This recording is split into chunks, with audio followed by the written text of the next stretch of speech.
good evening, or better said, good morning, Paul. Yeah, good morning. Hey, here's a name I can say. Just like all the Yankee Dutch around here and Yankee Friesians. Nice to meet you. Do you prefer Martin or what do you prefer? Well, to make it easier on my English professor, Martin is fine. Okay. Well, thanks for finding a slot. And Walters is actually there's a friend of mine who is an accomplished theologian in Canada, and Al Walters. And so actually I'm on with him and the CRC Voices thing. So what fun to see your name. Why don't we begin by you telling me a little bit about yourself? Very well. Well, as I mentioned in my application, I'm from Frisia. I'm 24 years old. Um, uh, well, at the very at this moment, I'm still studying at the University of Groningen, which is one province over. Um, I did a bachelor's in classics with a major interest in history, ancient history. And after that, I did a master's, but I transitioned to the history department of the theology and religious studies. There, I did a master's on early Christianity, and I did I haven't officially completed it yet, because if you complete the thesis, then you have to pay extra money if you want to do another master's. But I almost finished a thesis on Montanism, and now last year applied to the research master of religion studies, and I got accepted, for which I'm very, very, very thankful. And that's mostly contemporary stuff. So you're a professional student. Well, more so like one half mother's basement, one half very, very arduous student. Yes. Well, what do you want to do with all this education? All this education and old stuff. Well, hopefully I can find a use for it. Everywhere, but well, uh, this education, it has a little bit of it has become more difficult to find a decent career in this stuff than it has been. Like Yeah. most of my peers who studied classics, opt for becoming a teacher, more or less, in uh, well high school or middle school education, one of both. And I myself also tried that for a little time, and I'm like, yes, I can see myself doing that, but it's not my first choice. Okay. Okay. Okay. What is your first choice? I'm not entirely sure yet, but the research master is, the next step would be a PhD, and that depends a little bit, if I think on if I get or if I find any interesting uh, internships in the later on in this year and further on in the program. It's like, if you can find interested the right person and expand your network, then of course there are a lot of options. But I've not entirely figured it out yet. Okay. Okay. Okay. Well, and religiously, you've grown up in the in a church that is in some ways our cousins in the Christian Reformed Church in North America. Yes, indeed. Although here in the Netherlands, Nederlands gereformeerd, of nee, christelijk gereformeerd is a little bit different from Christian Reformed in Yeah. the Americas. Yeah. Yeah. Well, once they started coming to America, once you get a different thread, the evolution, I mean, they start changing in different ways, subject to different forces and factors. So how was it for you growing up in a conservative Reformed church in the Netherlands? Well, at first, of course, you do not really notice it because it's just so normal. It's like, how Tom Holland says it, like you're a fish seeing water. Like, of course. Um, I must say I've enjoyed it a lot, actually. At least the first, yeah, the first period. Well, how do I say this? Because I also went, like, church and school were combined. Mm-hmm. Well combined. There was a lot of ecclesial influence in the primary school that I went to, and like the first 6 years were like, well, the most golden years of my life, basically. Sure, sure. I enjoyed it very much. Um, Was it in a rural area or? yes, I live in the most rural part of Frisia. Well, almost the most rural part of Frisia. Interesting. And dairy stuff? Well, not so much for me, but there's a lot of dairy stuff. Okay. Yeah, a few months ago, I went on my bike to my brother who lives 15 kilometers further on, and well, when I was driving back home and I took another route, I found a dairy sign with Vanderklay on it, so, and I just couldn't help but snap a picture. Actually. Really? Oh, you have to send it to me. Yeah, I'll see if I can find it. But I was like, okay, I have to step off my bike now because I've been following this Vander Clay person, of course, for over 3 years, and I just yeah. Is it KLEI there? Is that what it was? I think there was like one or two letters difference. Okay. Yes. Yeah. It has been a while, but at We did. least there was a cow sign on the sign, I believe. That's fascinating because of course my great grandfather, when he was 18, his father put him on the boat from Rotterdam, got out in Ellis Island, went through immigration, went to Western Michigan.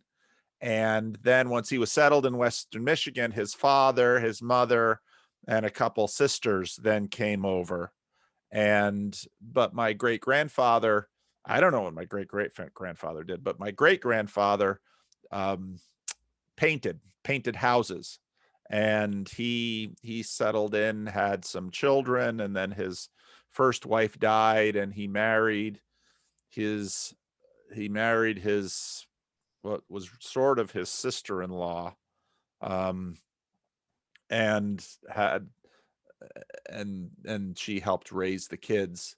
But of course, in terms of the Christian Reformed Church in North America, it was a tiny group of off-skiting Christians that left, and they became a lot of the Christian Reformed Church in North America until the end of the Second World War, when you had, of course, Kuyper and those who broke off with Kuyper.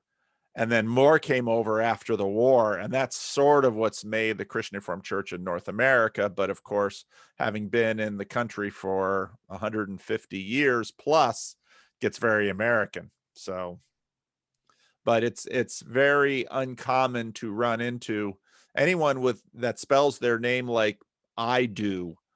All comes from my great grandfather, because Ellis Island changed the letters. So then when we did genealogy and went back, we found all these Van der Klaes in the Netherlands, and then discovered that there are Jews. And it's like, and then that was a whole revelation to our family, and a revelation that only happened about 10 years ago, because we didn't know anything about it. I think they went to Western Michigan and just sort of blended in with the rest of the Yankee Dutch immigrants. And so anyway, I shouldn't bore you with my family history, but yeah, if you find that picture, send it to me, because I'd be curious to see it. I've never been to Europe, but I very much do want to go. And if I do go, I very much want to go to some of these places. So I'm just hoping COVID will pass and I'll get a chance to get to Europe, and we'll probably do some meetups and stuff. Well, hopefully so. Yeah. Then I could also meet up with all the other Dutch guests you've had on here. Yeah, I'm surprised you haven't met him. I mean, the Netherlands isn't that big. I mean, Job Yeah. and Dennis, they're around. And Yeah. I'm looking at, I think, Ferdy right now. He's in the room. So there's a whole bunch of them in the Netherlands. Yeah, it's just Frisia is just the slightest bit further off and a little bit less well connected to like the main public transit hubs. So I want to get this from you, because so the Friesian, so that my father's side was Jewish and went to America. My mother's Coincidentally, side were we're- Friesians. I mean, and okay. these were real Friesians. They went to Whitensville, Massachusetts with the cows, because Mr. Whiten, his cows all died off in a flu. And so, of course, everybody knows that the best cows in the world, best dairy cows, come from Friesland. So he imported the cows, and the workers came with the cows. And that's how, on my mother's side, that's how that came. But there's you always hear about this tension between the Dutch and the Friesian. Hang on for a second. There's someone at the door. I'll be right back. I don't have a hard stop with you, so we can have a little more time. Hang on.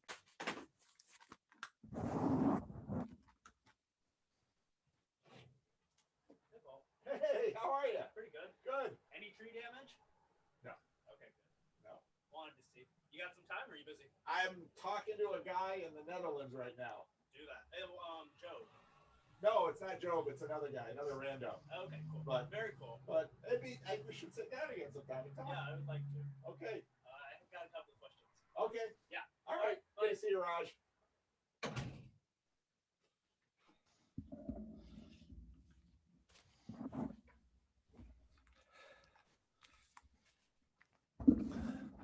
Sorry about that. Sinterklaas tradition. Yeah. And well, there was of course a lot of the debate on the Black Pete Swart stuff. Pete. Yeah. But a lot of Frisians got quite well. The Frisians are people of principle, and if they really, if push comes to shove, then they will come into action. And this time they just blocked the entire highway that would block protesters from protesting in the Dokkum, where Sinterklaas would come. So, and there was a lot of people were talking about it for quite some time. Well, on this side of the Atlantic, and in this part of the Christian Reformed Church, the Friesians are known for being especially principled and sometimes especially stubborn about their principles. That's their reputation. That seems to maybe be something consistent with our ancestry. So. Yeah, I can most surely recognize it in both of my family trees. So yes, very much so. Well, thank you for indulging me, because I've never been to the Netherlands. I very much want to go. I've got actually a lot of stories about the Friesian stuff, because another story, my grandfather, most of his churches were in the United States. He took one church into Canada, and it was after the First World War. And so there were Dutch and Friesians who were emigrating to Canada after the war. And the Dutch and the Friesians did not get along with each other in the church. Now, again, my grandfather, he was, his father was this Jewish immigrant. And so in the house, my grandfather was fluent in both Dutch and Friesian. But the Friesians who were emigrating to the church were speaking Friesian with each other, kind of complaining about my grandfather, assuming he didn't understand what they were saying. And my grandfather was a very patient, gentle man. And he listened to this for a while and just kind of bided his time. until one day when he heard a group of them speaking Friesian talking about him. He just stepped into their midst and began talking back to them in complete, perfect, fluent Friesian, of which their eyes got big. That was sort of enough of that. So, there's all this history and all these little stories that I have from my aunt, who passed away now, so I can't check them with her because my father didn't go to Canada because he was already heading to college when my grandfather went to Canada. So it's just I have these stories in the back of my mind, and I just want to get external confirmation of the at least half of my genetic contributors. So. But I've pestered you too long with all of my own personal things. What would you like to talk about? Well, I have a lot actually. Like for one, I know that you are quite interested into people's personal story. I am. And of course, a little bit of Jordan Peterson will not go amiss, I think. That's true too. And well, and I know you're basically I'm an open book to you because I've watched you for 3 years now, and I'm like, you are very good at asking questions, and just all this dialectic is not. At least I'm one of the people who really appreciates it. So. Oh, thank you. So I've of course I've made a few notes. Well, let's start here. How did you find Jordan Peterson, and why were you interested in him? I think like most people, I found Jordan Peterson on YouTube, and basically I've heard a friend of mine mention him before, but that was like, oh, there's on the other media stuff.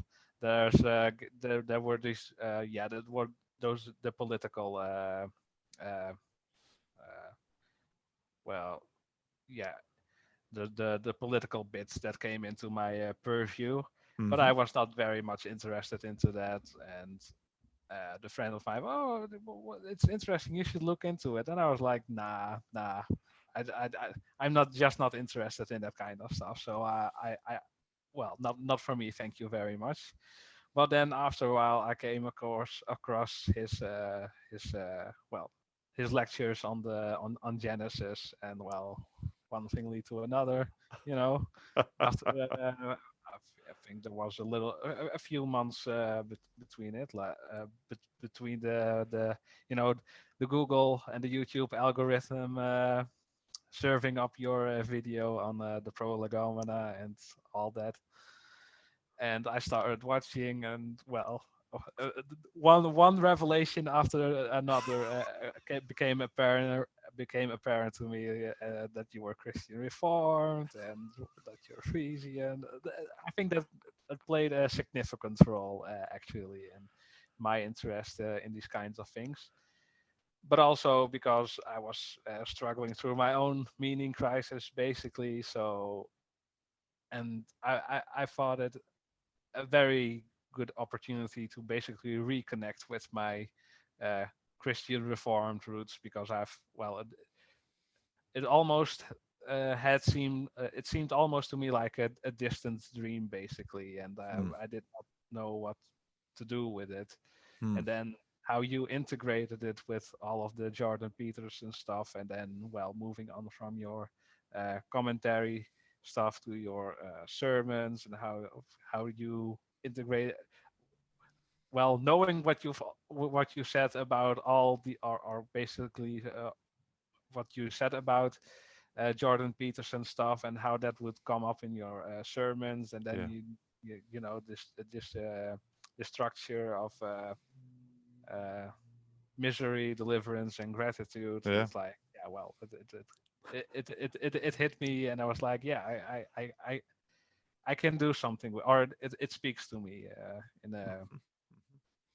in a good way. And also the Heidelberg Catechism, like I've said that one farewell a long time ago, and now it's like, well, why would I discard all of it if on 1 or 2% of it that I might not agree with. So Sure. why, why throw out the baby with the bathwater, basically?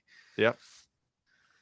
And well, yeah, I've watched you for 3 years. Ironically, 1 year ago, I've also tried to get a slot around this time because, the, next Sunday is my birthday, and last year I thought, well, maybe I could try, and this year actually, it Well, came happy about. birthday. Yeah, I still have to wait a few days, but thank you all the same. And yeah, I think it was like a little bit of a semi-sounding board, basically, for what I myself was thinking about, for what I was reading, for my own interests.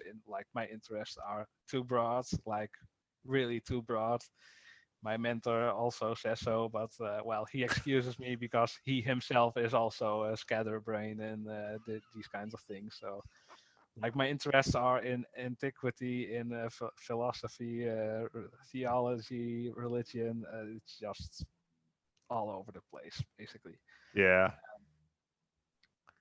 But I could connect to a lot of points that you were making, and it was also so that you can sometimes watch the video and sometimes put it in the background, and that just you go doing other stuff, reading or playing or whatever. So it was good company in very many situations. So I think that has led to me almost consuming. It is of course an approximation, but I think just over half your output on YouTube. I think. That's quite a few hours. Yeah, I've put in quite a few hours. And Of it's course, not slowing down. no, I noticed. Yeah. And you, of course, were also a little bit of a portal to me to all these other kinds of people. Well, you and Jordan Peterson, of course, like John Vervaeke, Yeah. Jonathan Peugeot. Those are two like the main outliers. But also, I think Bret Weinstein, I've just been following, I think, for over the last year, or at Okay. least his own podcast. Yeah. And who more? So what are your thoughts about his work? I'm a little curious because his I don't know. I mean, he seems more American political centered, but part of my surprise has been Americans don't follow politics anywhere else in the world, but the rest of the world sure follows American politics. Yes, yes. Mm.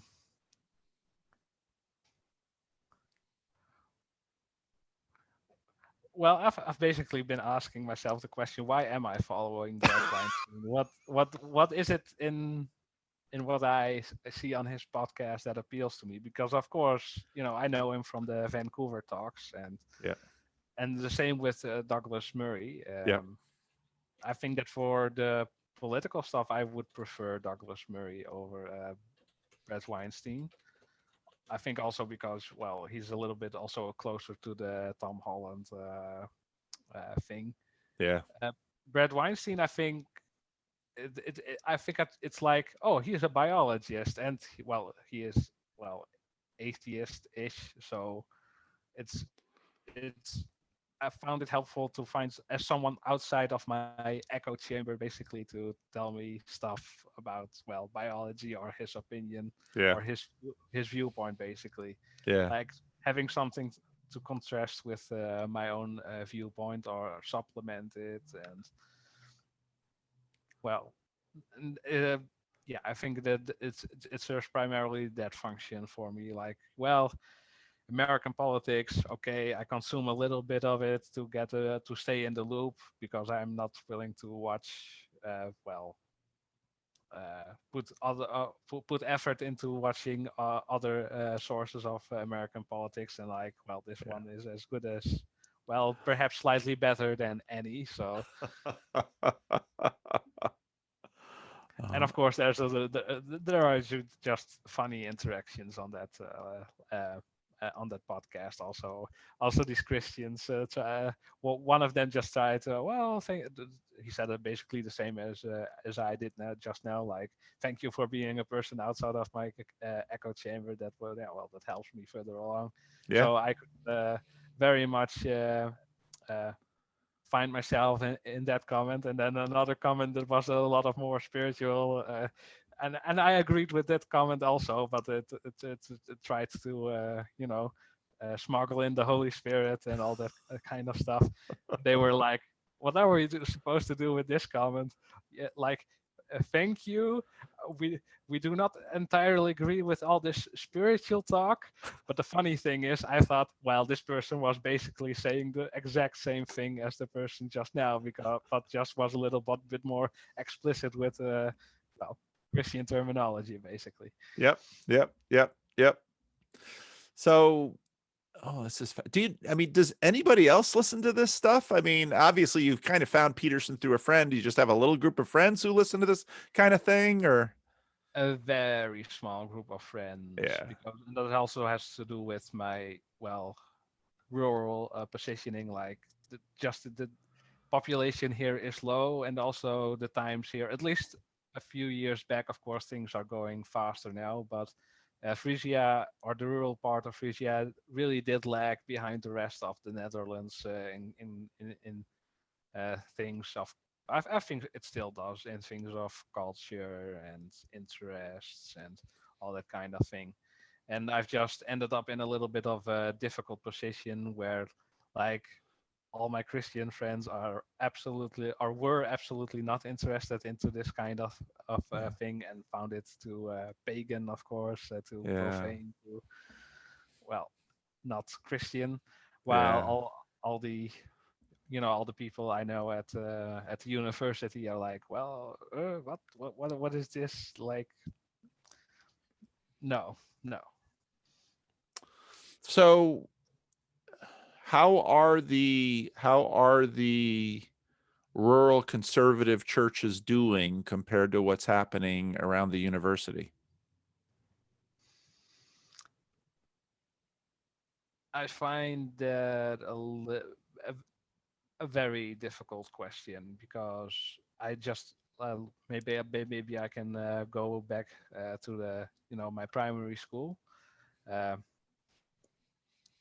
I think I was like 7 years old when my parents switched from the Christian Reformed Church to Evangelical Baptist Church, and well, I went to church, so to a more, from that time onwards, I went to a more I think I attended both, of course, mostly the Evangelical Church, but I still attended also the reform the Reformed school. So you also had to attend that church at certain moments. Okay. And so how are they doing around the university? Well, I am the first person that I know of, along with a niece of mine from my primary school, that has gotten into university, basically. Like, I do not know people from where I just now, where I went to school with, who also went to university. And I'm also like the first person, along with my niece, who is like a few days older than me, who has, from our family, that has chosen to go to university, basically. Interesting. So it's mostly farmers, people who are working with their hands. Yeah, farmers or craftsmen, uh, no, builders, that kind of stuff, and also, of course, in the dairy cows are also still present. Yeah, yeah. Well, so is there a real sense of class stratification going on then in the culture around you? I think not intentionally, but just descriptively, like,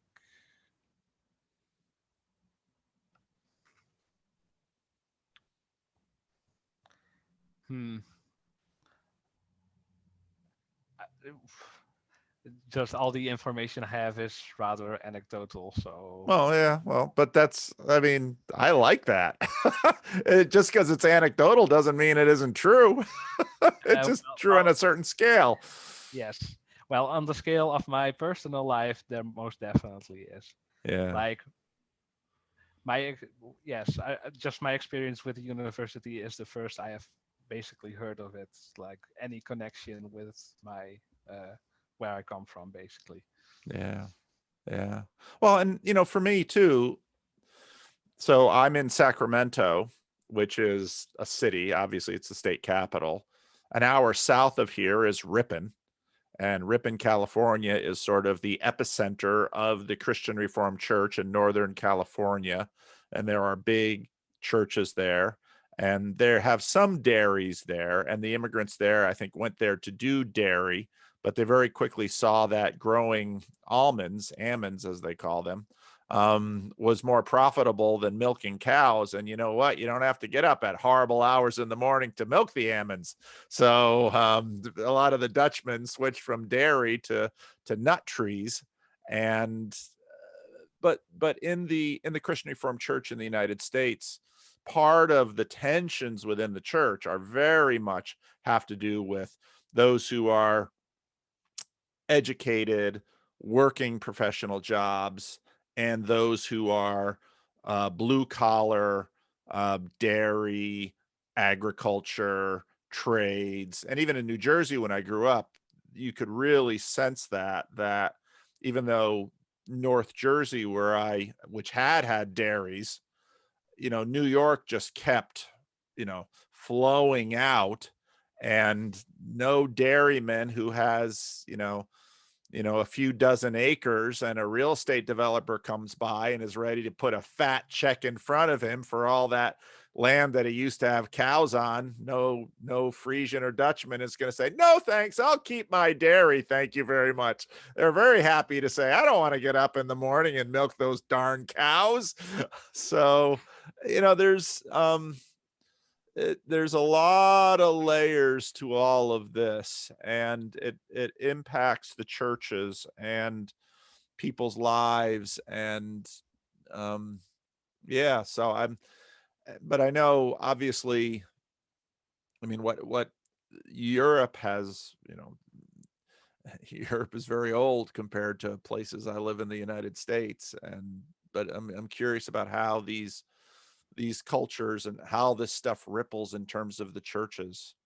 So, because it's still very much a live thing in the Christian Reformed Church in the United States, and all the tensions within it. The real tensions in a lot of ways are urban versus rural. And they have theological masks that they wear, but a lot of them remain urban versus rural. And even in the United States, with all this culture war stuff, a lot of it continues to be urban versus rural. And you can be a rural person within an urban area, and then the other class markers will often be education. Do you work with your hands or do you work with your brain? It's kind of it's heaven and earth, two worlds mythology. So, and you and what you just said about you and your niece, I mean, that goes along with that. Yeah, I identify a lot with what you just said. Like, I go to the city for my education, but I do not feel at home there whatsoever. Yeah, It's also been the reason, like, why I've not moved out just to the city. No, I'm just not a city person. I really do not feel at home. Yeah. No, I completely believe that. And a lot of what happened to those immigrants who moved to the United States and then to Canada, I mean, those who could, I mean, it was the ambition of many of those immigrants to get a farm. Many of them moved first as farm laborers, and then they tried to sort of work their way up to getting a farm. Those who landed in North Jersey, there were some little cows and dairy going on around there, but many of them, like even in Whitensville, Massachusetts, they came over with the cows, but what are their children going to do? Well, here's the Whiten Machine Works. there's only so many farm jobs, and there's always this demand in the machine shop. So my grandfather, was a machinist, and he worked in a machine. That's what he did his whole career. He never, even though his father came over with the cows, he grew up working in the machine shop. And then his youngest daughter, that was my mother, she was the first in her family then to go to college. And then she goes to college and she meets another person at college. And you can see how the community sort of separates with respect to college, and then college educated people, political ideas about other cultural stuff separate from the agricultural people and all of those other things. And the differences just compound. And then in the United States, you'll get a church where, those are where the conflict lines are drawn. Yeah. Yeah, I can also see that over here, and also the difference between the permanence of occupation. Like my father worked at the same factory for like 40 years or so, and that does not happen much anymore. Like, okay, the generation will probably, but if I look at my brother, yes, well, he works quite a few years, but like a few like 3-4 years later, he's still, or he has now moved on basically to another place. So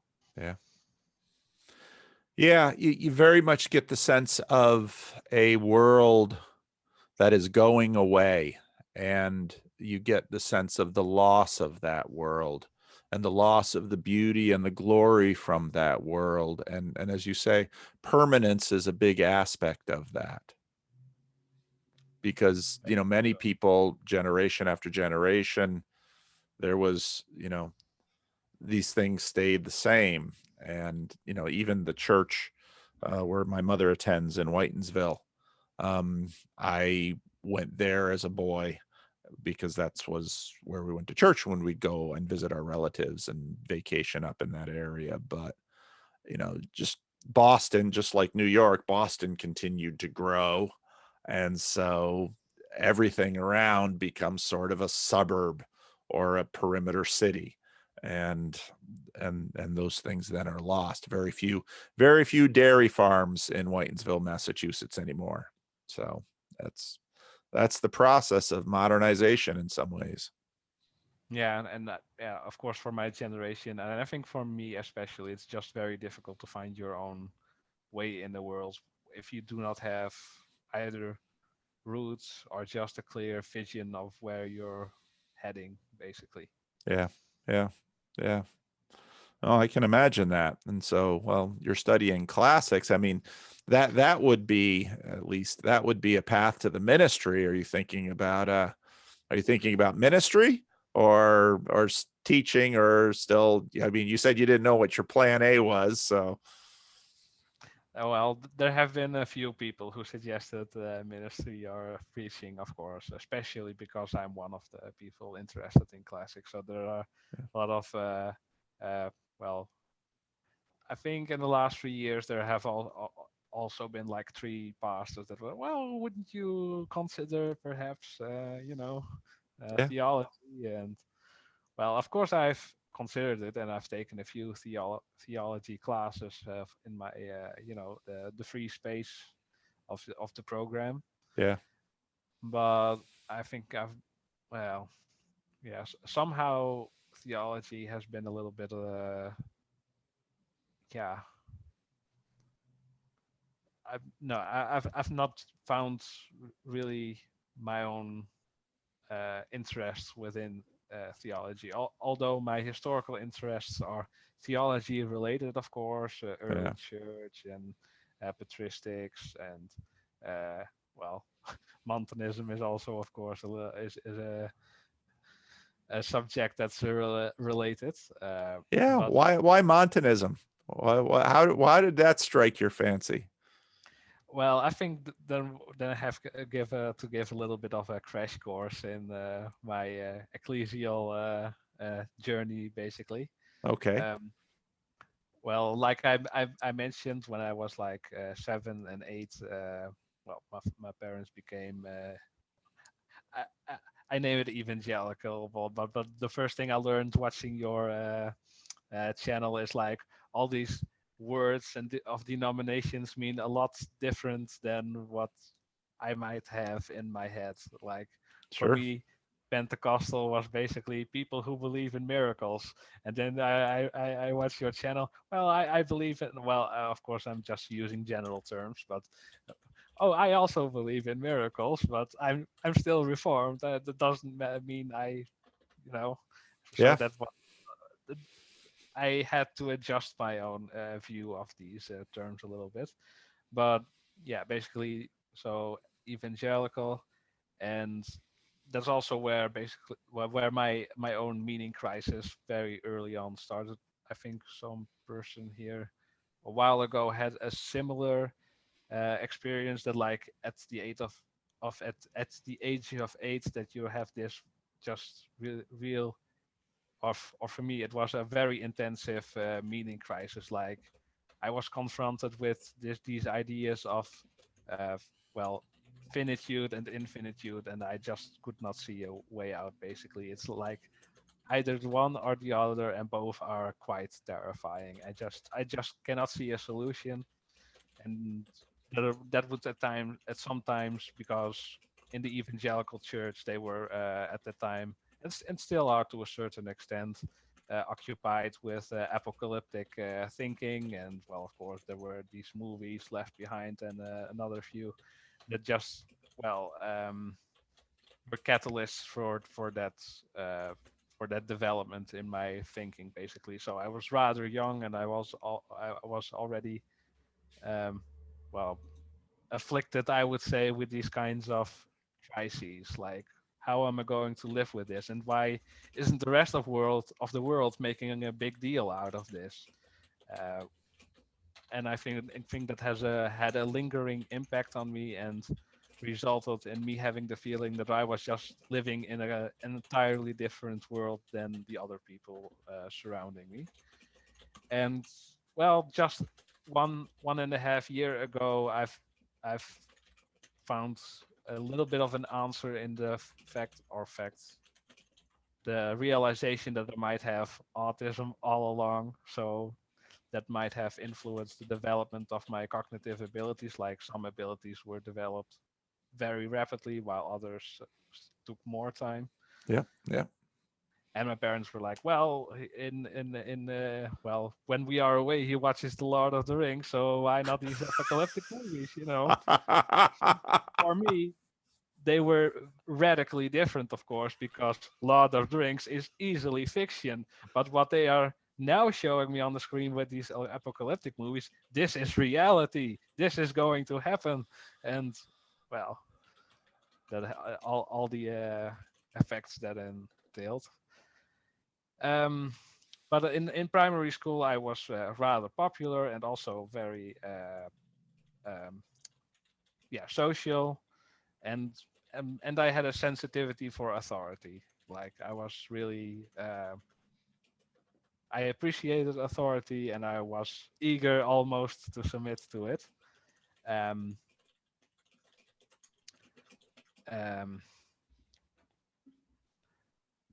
and that was especially, at least in hindsight, that was um, exceptional because, well, I was a strange duck in the in class, basically, because at this reformed um, school there were two kinds of reformed, of course, that were not always getting along, and I was just stuck in the middle, but I could get along with everyone, so that was a rather interesting well, phenomenon.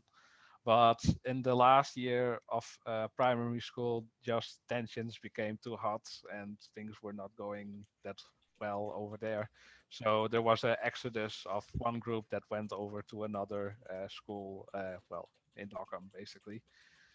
And that, well, yeah, that just set my world upside down. But I was still able to recover from it because, well, a good friend of mine was also coming along, and I could basically build up new relations still while maintaining some of the old, because like I said, I was able to get along with, well, almost anyone. Um, but there was already all just before Christmas, I believe. So I had like 6 months left on primary education before I had to go to well, secondary education. And that was also in that time also my in this evangelical church there were a lot of subgroups, of course, and that's where also my parents became associated, or they associated with more uh, Penta- Pentecostal types. Although in hindsight, again, I'm very hesitant to describe the presence of Pentecostalism in Friesia. I wrote a paper on it a while ago, and yeah, can you call it Pentecostalism? We call it charismatic. That's what we'd often call it here, if it's not necessarily Pentecostal, but it's within a different tradition. So Yes, yeah, and there was also a lot of charismatic renewal here. Like, well, we stay within our own group, but we also adopt these practices. yeah. And um, it made quite an impact on me, of course, because if you see miracles happening around you, left, front, and center, it's like, well, again, is this supposed to be normal? Okay, A little bit of dissonance. yeah, dissonance is, I think, a theme that is well present towards throughout a lot of my experience. Um, and also this rigoristic things like well, sometimes emphasis on fasting or these kinds of things. And um, although at this time my sense of authority was a little bit damaged because of this of some of the experiences I had, not so much that I separated. I think I made a distinction between the authority or the reverence due to people with authority and what I thought of the persons themselves. There was a clear split between this because, well, due to some of the events that transpired. Um, and also, I had a little bit of the experience that Tom Holland had, like, well, you're saying this, but if I connect the dots, then they become a little bit difficult to really believe as such. Mm-hmm. Um, yeah, I'm a little bit You're doing well. chaotic. Keep going. Okay, keep, then I will keep going. Um, well, I just then at that point, well, that half a year just flew by. Basically, I had a good time. I built new contacts, and that went well. But after transitioning to secondary education, I I almost immediately lost all of it because I just did not went to the same uh, high school basically as the rest of everyone. Like everyone went to a Christian secondary education, and I went to, well, the name Christian was on it, and they did something with religion, like having day openings and such. Uh, but it was very secularized, and like only one person from my primary school all the way back, which I've known him for quite a long time. He went with me, but I think due to my overzealousness in studying, he was not keen on, well, uh, continuing our friendship. So that was a little bit difficult in the first part of secondary education. Mm-hmm. At the same time, things at home were a little bit difficult because Mm. my mother had left the Reformed Church because of some, well, Mm. psychological. She could not handle everything that they were imposing on her. And Mm-hmm. there was a lot of friction, and well, it wasn't pretty basically. And well, she got mental problems, and that was quite a difficult Mm. time. And also for me and my brother, Mm-hmm. he is 5.5 years older than me, so he's 30 now. Okay. And yeah, that's also the time that I found it very difficult to um, take church seriously. Basically, it was more of an impediment in my life than an addition. Although I was very, very, very uh, religious in my own right, like yeah, this the personal devotion basically was very much present, Mm. but I was not able to find anything solid in the evangelical church. Like I could, there was no room for me to develop myself, and basically this was due to the fact that my Bible knowledge was far past well than my peers, basically, because at my primary school we had to, well, on our report cards there was hey, did you every week you have to sing a psalm, basically, and then you get a grade on it, and that will get on your report card. And also uh, uh, tell back the Bible stories. Like at one day a Bible story is told, and the next day then you have to retell it, basically. Yep. Yep. And in and there was this booklet, Namen and Feiten, so names and facts all about the Bible. And then every Friday you got a test on all that. And I know that those were very lengthy sentences that you had to write over from that booklet, like why did Abraham have to leave his home and set upon his journey? And that was like one sentence that was over like 3 or 4 uh, well, sent.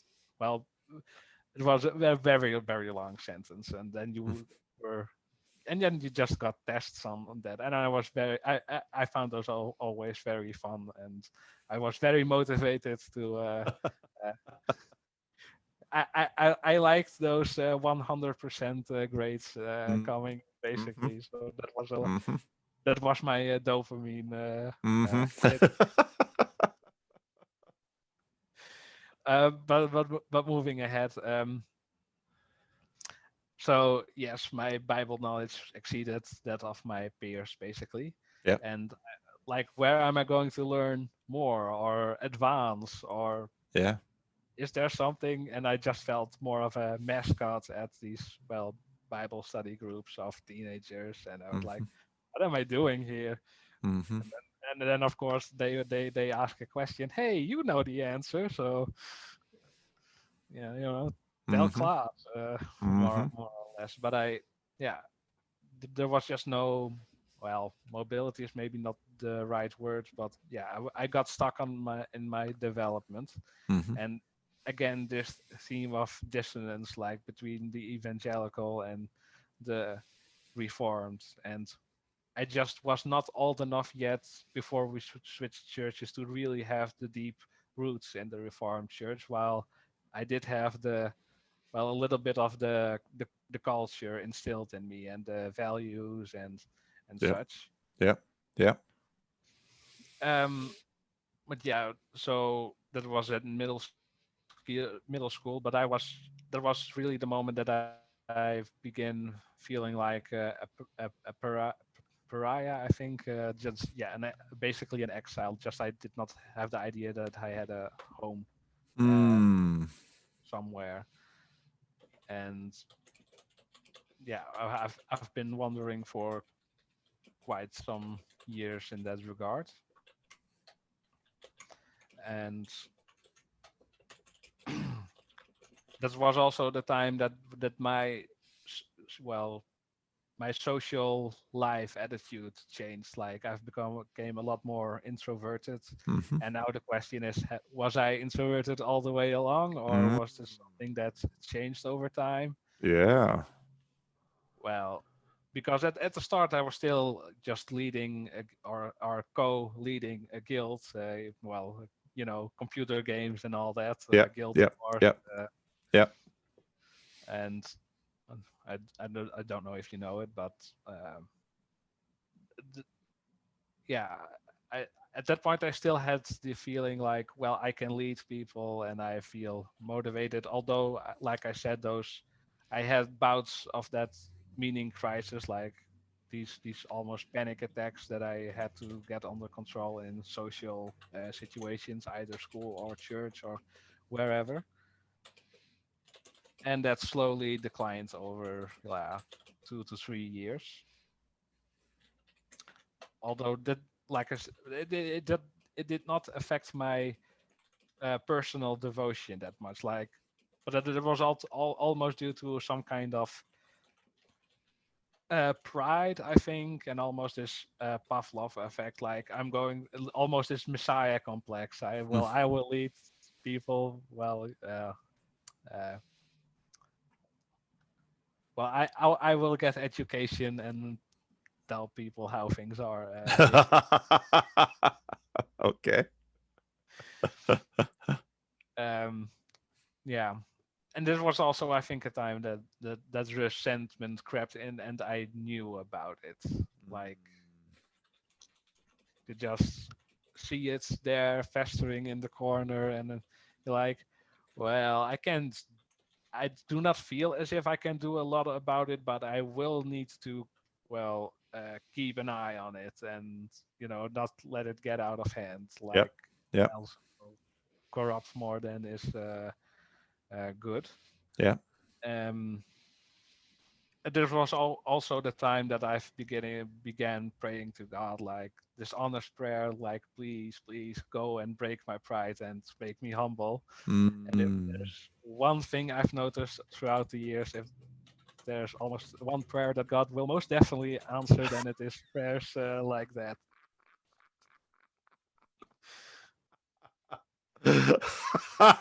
Very true. You pray for patience too. That God answers that one too. Yes. Um, and one of the things I think that got me through this period was, like I said, I just was not involved in church that much. Well, I had to go because of my parents, because Right. and that is also something that is deeply within Friesian culture. Our tenminste, and that was something that one of my grandfather asked every time, like, uh, are you going to church? Basically, that's like the linchpin of, are you Right. still going to church? And Right. as they say in Frisia, van is hij nog wel kerks? Like, kerks, churchy. Oh, I don't know any Friesian. My mother knew my mother could understand Friesian because her mother would say things that the Friesians would use the language for a secret code, but so that's why my mother knew some, but I don't know any. So, oh, that's fascinating. This is so interesting to me. Yeah. Well, and the thing that got me through, and that was also something that I was, is Paul van der Klee saying this about, uh, you know, uh, what he thinks of evangelical church practice. Yeah. But I think there was a little bit of a difference, because I would call it Christian rock music, but I think it would be rock music made by Christians, basically. That appealed to me a lot into this during this time. Yeah. And I also recall this, uh, um, well, the, uh, the time that you talked to a Dutch theologian and his son, and Yeah. he also Yeah. named a few Christian bands. I think it was Switchfoot or something. Well, for me, it was also Switchfoot, but I have primarily that were like bands like Reliant K, House of Heroes, and Falling Up. I do not know if you know those, but I just throw it out there for perhaps the potential. Well, now they'll stick in my mind. I've heard of Reliant K, but the others I haven't heard of. Yeah, the singer of Reliant K there was this rumor about him and Katy Perry and all that,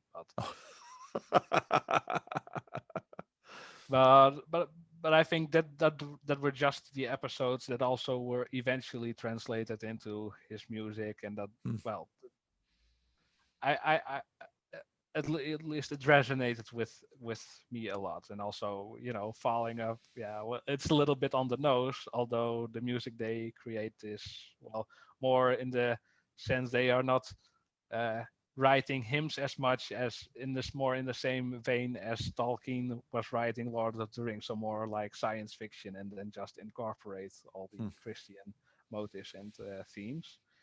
And there was also the time that I began just looking for God in almost any media whatsoever, any book.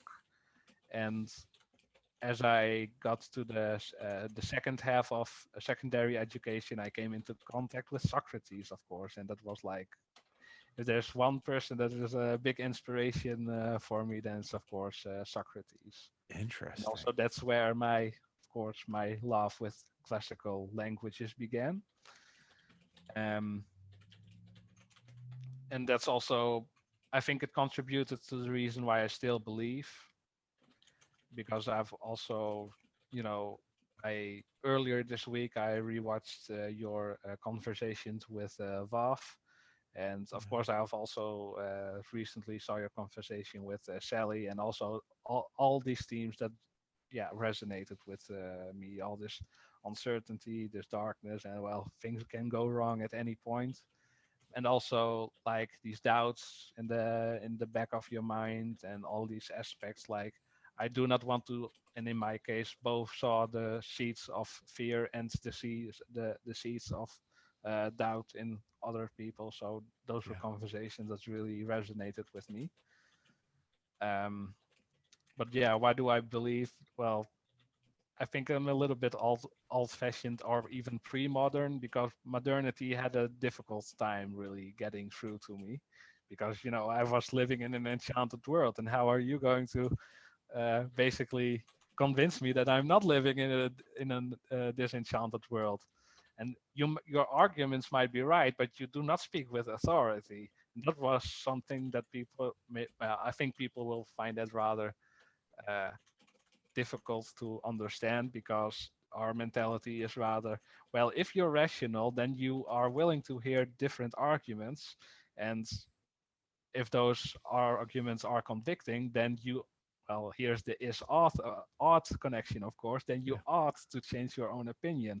And I was like, well, you might speak very well, and but yeah, I was very apprehensive of sophism, basically. Like, you can tell a pretty argument, but I'm not going to take it, or I'm not going to take it over just without, or just on the grounds of that.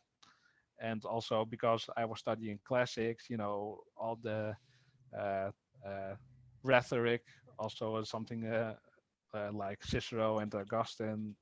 Those were themes that were, yeah, uh, they made their home into my life, basically. Like this rhetorical argument and the aesthetic argument, and also of the languages themselves. Basically, when I read Latin or Greek, it's just, yeah, it's very difficult to explain.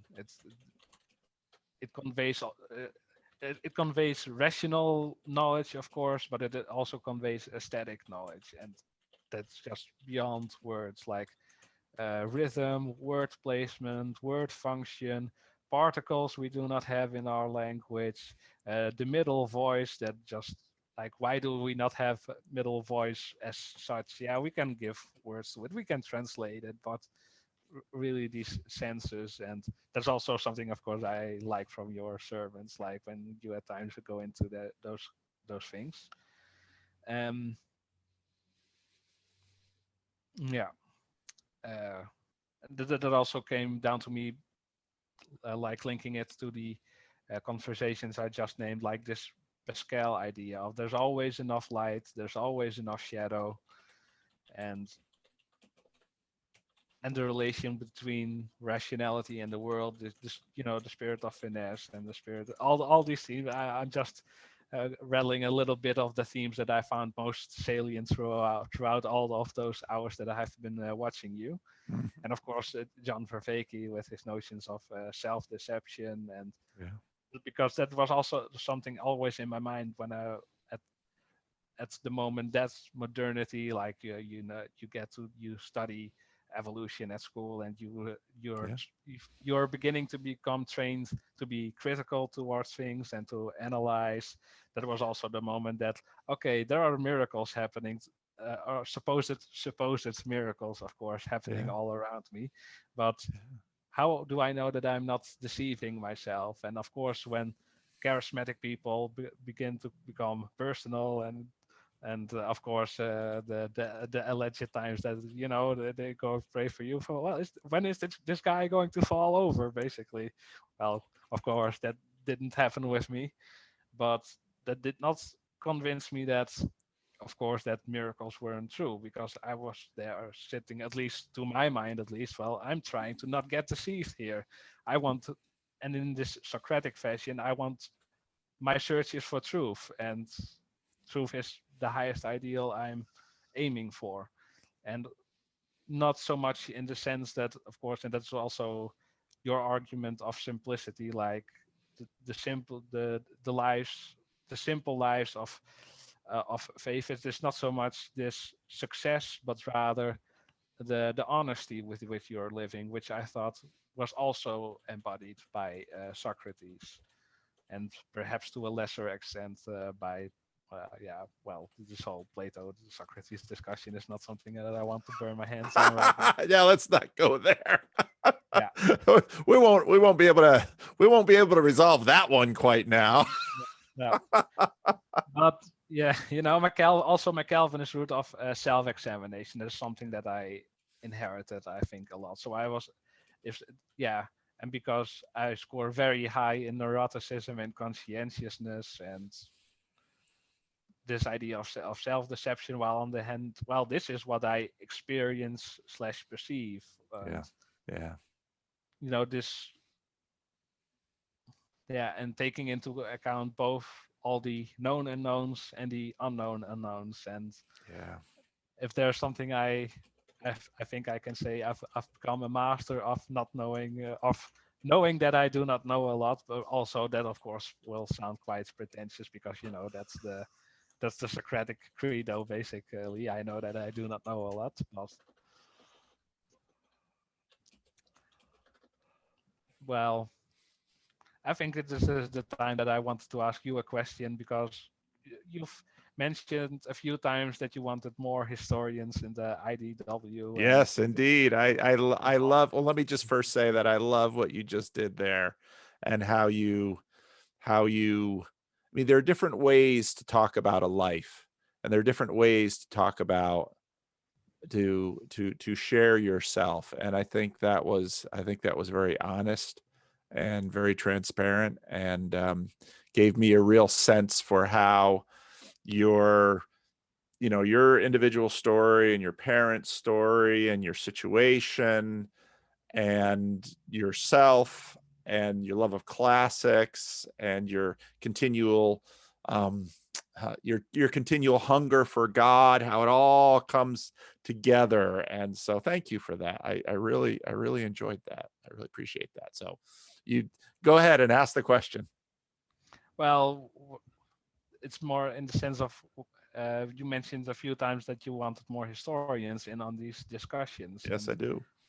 what do you think historians can con- con- contribute? And, well, I think you've discussed this question a few times, but maybe a little bit of a rehash will not do much harm.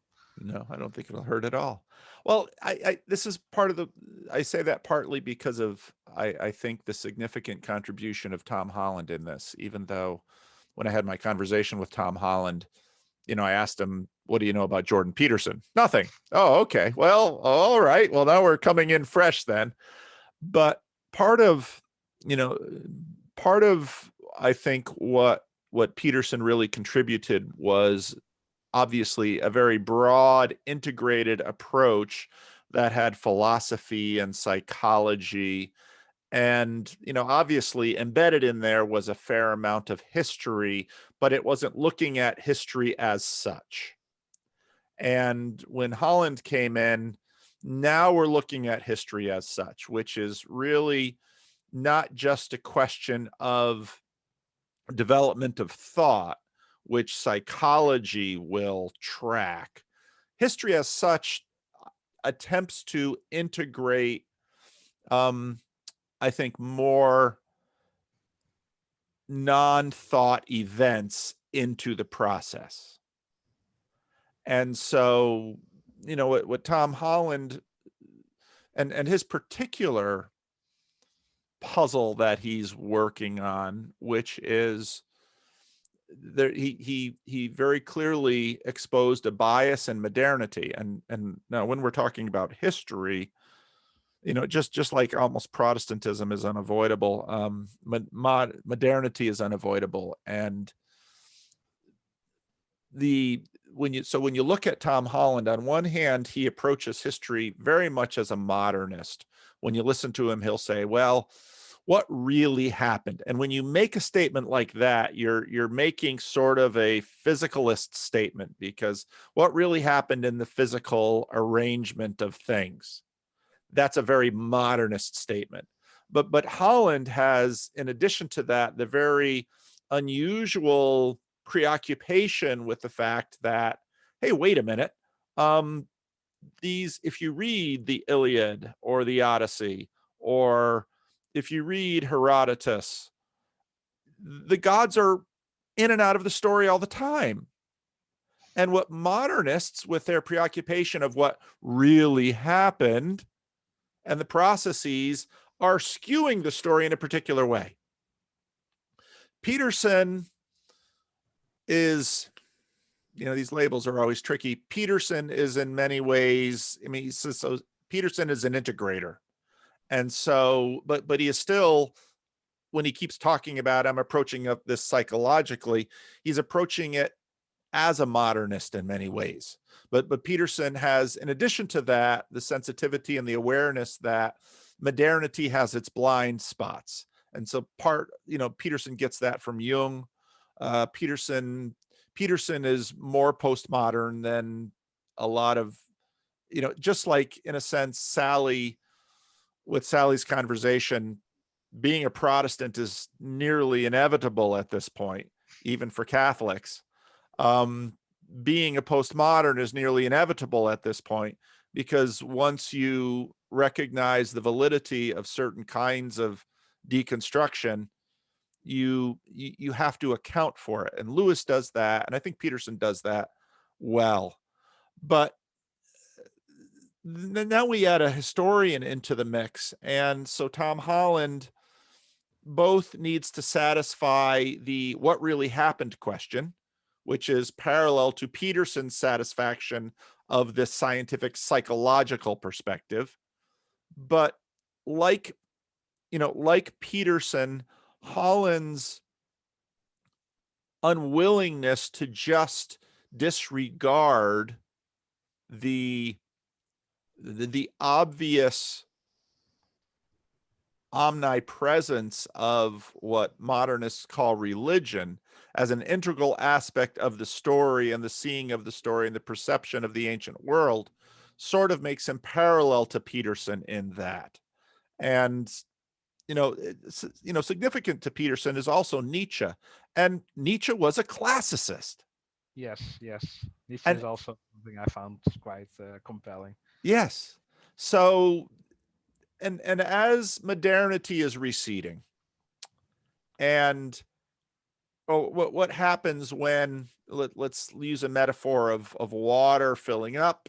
You have the high water mark of modernity, and as it recedes, well, guess what? A lot of stuff from previous paradigms, the ancient, the classical, the reformational, a lot of that stuff was covered up by modernity. But a lot of what was covered up are these communities that you and I have been a part of, that were, in many ways, they were perhaps reformational, which is early modern-ish. The Reformation is sort of this weird transition between the medieval and the modern, but it doesn't fully go into there. And now your story, Montanism, miracles, and then Charismatic Renewal, and your parents' story, and your experience with, you've right there got a hedge against modernity. And so then as it recedes, it's like, hey, guess what?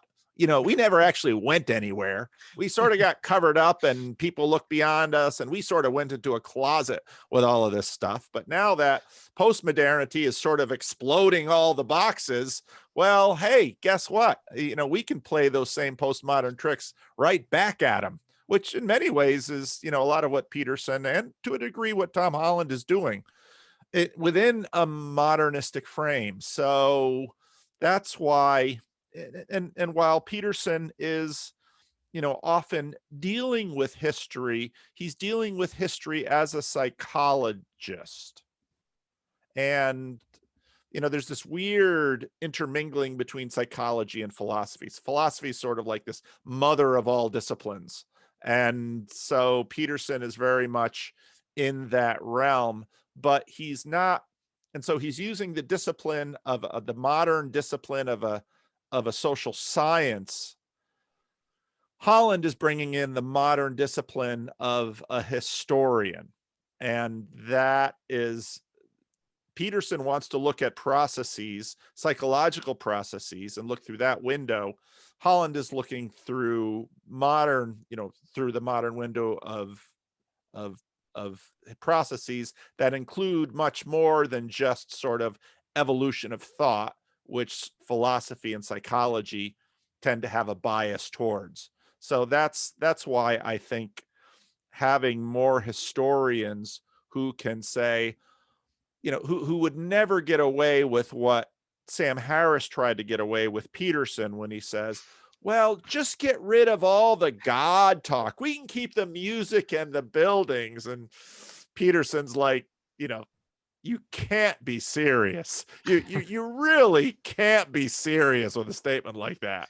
I mean, that just, and of course, no historian would make that statement, because the historian is not just looking at written texts that try to relay ideas. They are looking at the buildings, and they're looking at the wars, and they're looking at the political structures. And so they're integrating far more into their development of a process.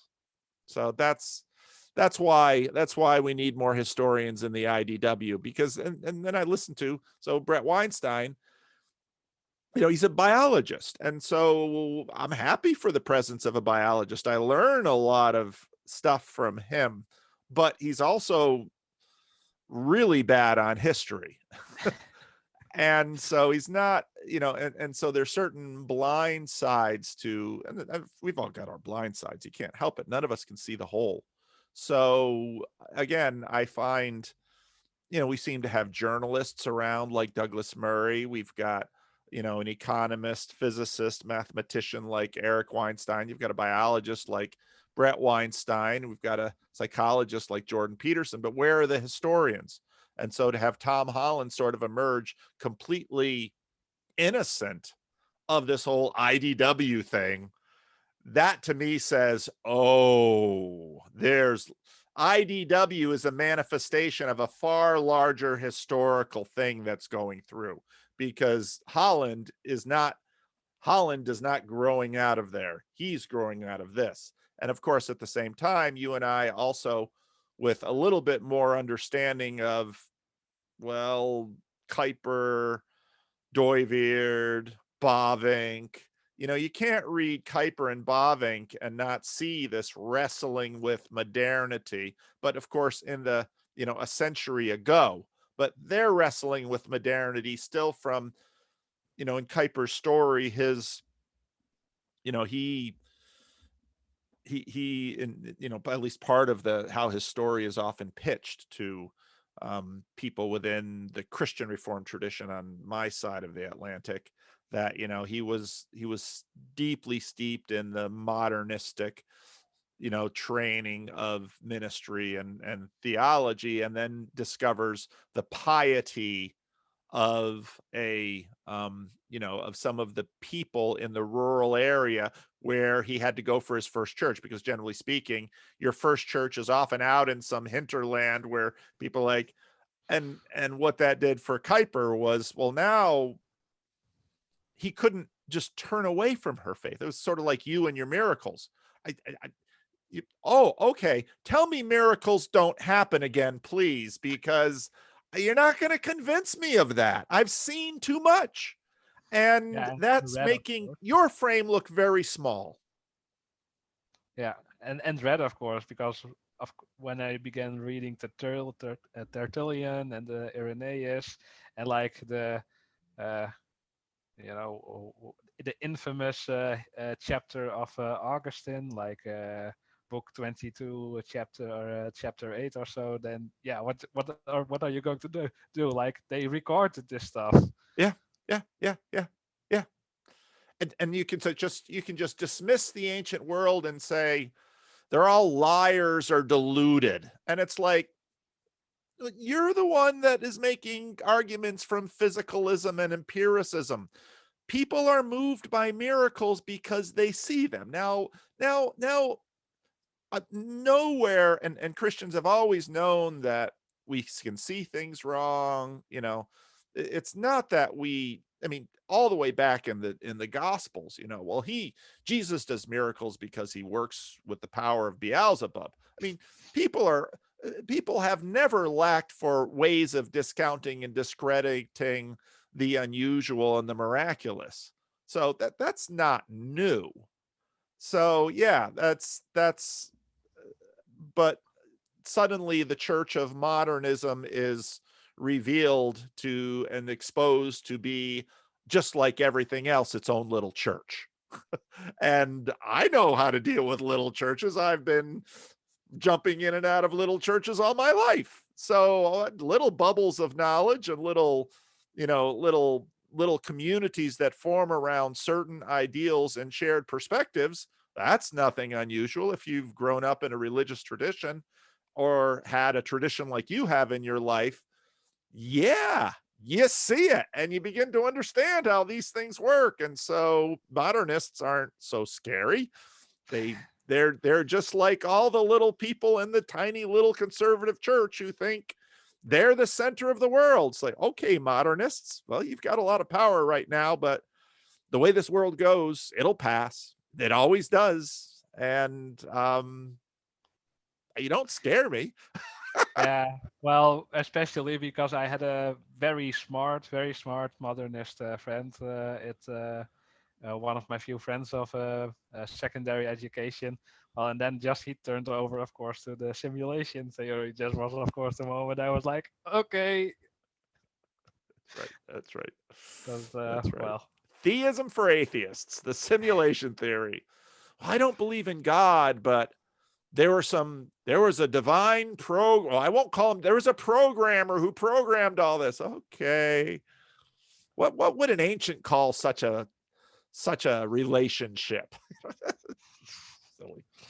So, well, we should land the plane here, but Marten, this has been a delight.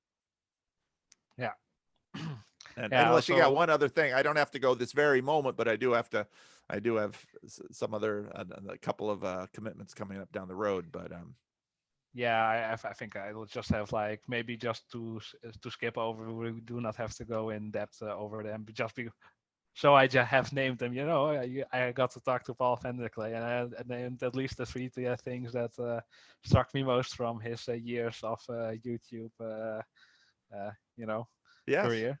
yes, One of them is, of course, to just say one thing more about Peterson. One thing I found compelling was his, of course, well, his account of Genesis, but also the combination with like this dragon of chaos, and that was like, okay, I can now just almost project this line from Socrates to, well, I do not know if I can throw in Augustine for good measure, but mostly Calvin and then Nietzsche and then Peterson. Just this line of the dragon of chaos, and especially the name abyss, and also the Latin term of abyss. Like I've just went into the humanist side of Calvin for my studies, and just I just was I've am I reading Calvin or am I reading Peterson? One or both, and also this overlap between Calvin, Nietzsche, and Peterson. And that is also, of course, informed by all the things I've just heard you talk about throughout, and your commentary on Peterson. So that was thing I noticed, and the element of the Old Testament, like Peterson, is, well, this is not propaganda. Propaganda would look most most difficult, more differently. And oh yeah, Augustine, I mentioned because he has this commentary on Psalm 41, I believe. Deep cries out to deep, the abyss cries out to the abyss, or something. But yeah, that was why I thought of that. Like, and he uh, compares like both God and people as abysses, basically. So there's all this multiple layers of interpreting that term, and also this idea of speaking into the void. Yeah, Interesting. I'd never put those things together. That's really cool. yeah. Well, people are compression machinery, basically. Yeah. And if there's something I am, then I synthesize a lot. Like that is my scattered brain. It's like I take all these elements from all over the place, from antiquity to almost Asian anime, and combine it within my own framework, basically. And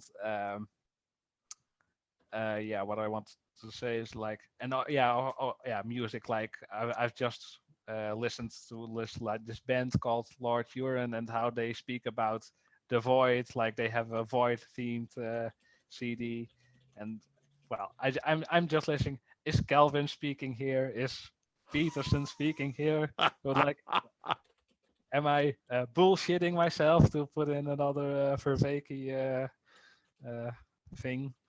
Yeah. Yeah, that was something that spoke to me. Yeah. Of course, the God number one to the God number two things, and I think lastly of all, this discarded image that you. Yeah, I saw a video on it of yours, but I do not know if it is recent or a little bit of a while ago.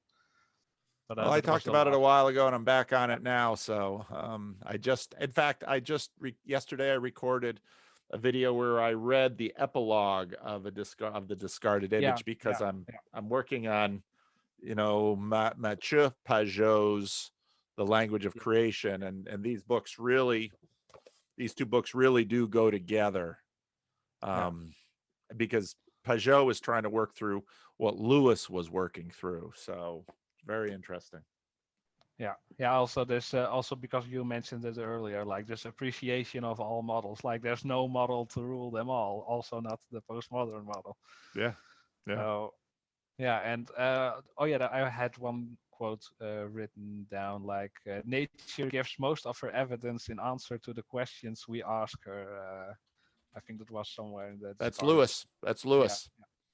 yeah. And That's I had to think immediately about this right from video here. of Peugeot, but because Peugeot also made a similar statement in one of his most recent videos. Yeah, we grab the facts to fit the model, and like, from what position are you actually speaking from? Like, what is your position? Yeah, that's the Peugeot thing.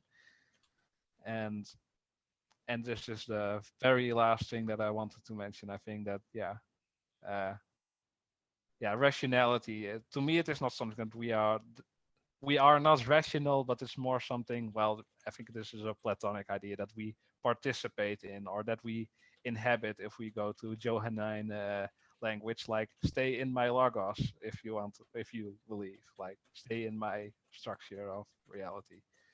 And that is something that is informing my current interest for study. Like, I want to delve into Latinity, like Tom Holland mentioned Alcuin, and then uh, the person after him deals on rationality and translates the ideas of reason, again, because the Greek tradition has been lost at this point in Europe, and retranslates this idea of logos back into Latinity. And that's something I want to do for my studies in the in the time ahead, the development of this concept of ratio.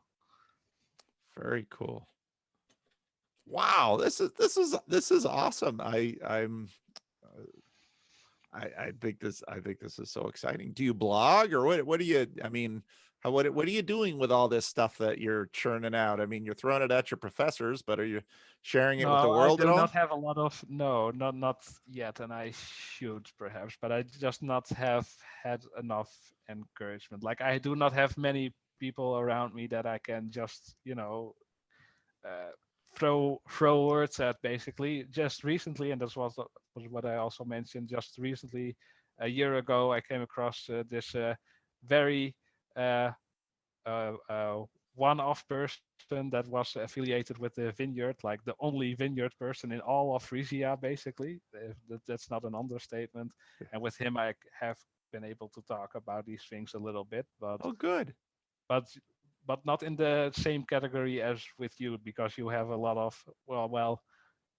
uh, my interests and what you are talking about on your channel align mostly. So this, I really wanted to take this opportunity to just throw a lot of words at you also. So, Well, but I know you're also keen on doing that. So I thought, well, he can take it. He's from New Jersey, right? He can take a little bit of shoving. absolutely. This has been so much fun, and I do want to encourage you to, one of the greatest gifts that we've gotten in this has been, people to find each other. And there are, I do want to encourage you to blog or to make videos and to work out some of this stuff in a way that other people can find it. Because, before I started making videos, I was a Lewis nerd, and I was interested in things, and sort of, it was Peterson that gave me the idea that, I could talk about this on the internet and someone would listen. I didn't have any idea how many people would listen. I thought that there's lots of channels out there with 200-300 people, and the video might get 50 or 100 views, and then they might get 5 or 10 or 15 comments, but it just helps people find each other. And because, iron sharpens iron. I really hadn't, it wasn't until when you started putting, Socrates, Augustine, Calvin, Nietzsche, Peterson, I've done, how much Calvin is built into me that I don't know about. I'm sure there's plenty that I'm unaware, and I haven't been reading Calvin in all of this, but now I just wish, I do want to encourage you. I'm glad you're studying classics. I'm glad you're learning, Latin and Greek. We have a Canadian Friesian girl, Anna Meek, who's been on the channel a couple times. She's on the Discord server. She's studying classics now, and she's learning Latin and really enjoying it. And, if I had to do it all, would I not study history? No, I'd still study history. There's way too much stuff out there to study, and it's way, way too interesting. And I just don't have anywhere near enough time. And people are also interesting to me. And so, that sort of comes together in my channel where, if it was just the books, that wouldn't hold my attention, but it's the people in the books, and it's the new ideas, and it's the integration with politics and with the now and with the church and with everything else. It's the integration of all things that interests me. And so I'd encourage you to find ways of not being alone in your fascination with this stuff. And even if hardly anybody reads it or listens to it, just get it out there, because it's sort of like fishing. If you, if people approach this stuff, if people fished like the way they approach this stuff, they'd never catch anything. So they throw it in the water, they leave it for 10 seconds, they throw it outside. Nothing happened. I'm off. And it's like, throw it in the water and leave it out there for a decade. And, again, Jordan Peterson wrote Maps of Meaning in 1999. It sat for nearly 20 years until just everything was right for the explosion that happened. And so, Augustine was the bishop of Hippo. It wasn't the bishop of Rome. It was the bishop of Hippo. And so, yeah, do your work and figure out ways to share it so that you can be found. And again, it might not be a big finding, but we can only talk to each other like 1 or 2 people at a time anyway. So that's all we need. So anyway, just want to encourage you. Well, thank you. And yeah, keep up your studies.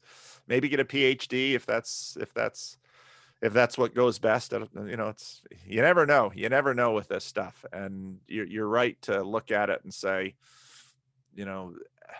academia in classics right now, hardly a path to fame and fortune, but it's obviously a love of yours and a talent of yours. So keep at it, and also keep, I appreciate your hunger for God and how that is integrated in all of this. So yeah, I do want to encourage you.